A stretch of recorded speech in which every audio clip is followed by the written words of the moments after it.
నమస్తే. ఇక వాట్సాప్ లో ఫోన్ నంబర్ అవసరం లేదా? కొత్త ఫీచర్ తో ప్రైవసీకి భారీ రక్షణ.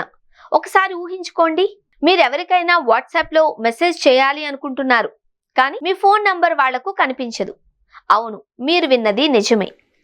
ప్రపంచంలోనే అత్యధికంగా ఉపయోగించే మెసేజింగ్ యాప్ వాట్సాప్ ఇప్పుడు తన చరిత్రలోనే అతిపెద్ద ప్రైవసీ మార్పును తీసుకురాబోతోంది. ఇకపై ఫోన్ నంబర్ ఇవ్వకుండా కూడా ఇతరులతో కనెక్ట్ అయ్యే అవకాశం కల్పించబోతోంది. అసలు ఈ కొత్త ఫీచర్ ఏంటి? ఇది ఎలా పనిచేస్తుంది?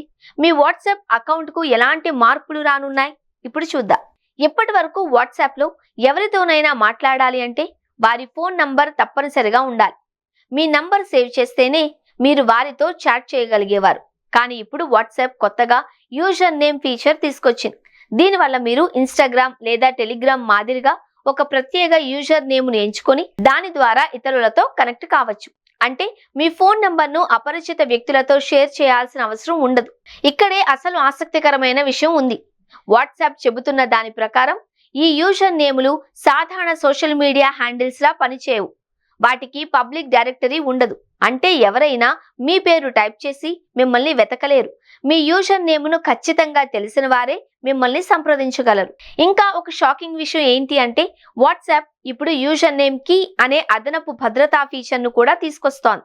దీని అర్థం ఏంటి అంటే మీ యూజర్ నేమ్ తెలిసినా సరే, మీరు సెట్ చేసిన ప్రత్యేక కీ తెలియకపోతే కొత్త వ్యక్తులు మీకు మెసేజ్ చేయలేరు. ఇది ప్రైవసీని మరింత బలోపేతం చేస్తుంది అని కంపెనీ చెబుతోంది.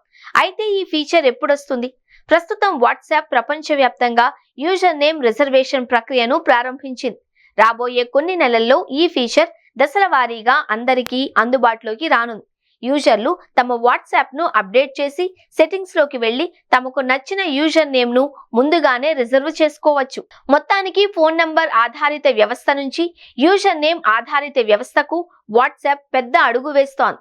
ఇది నిజంగానే యూజర్ల ప్రైవసీకి పెద్ద రక్షణగా మారుతుందా, లేక కొత్త సమస్యలకు దారి తీస్తుందా? మీ అభిప్రాయం ఏంటి? వాట్సాప్ లో ఫోన్ నంబర్ కనిపించకుండా చేసే ఈ కొత్త ఫీచర్ మీకు నచ్చిందా? మీ అభిప్రాయాన్ని కామెంట్స్ లో తప్పకుండా తెలియచేయండి.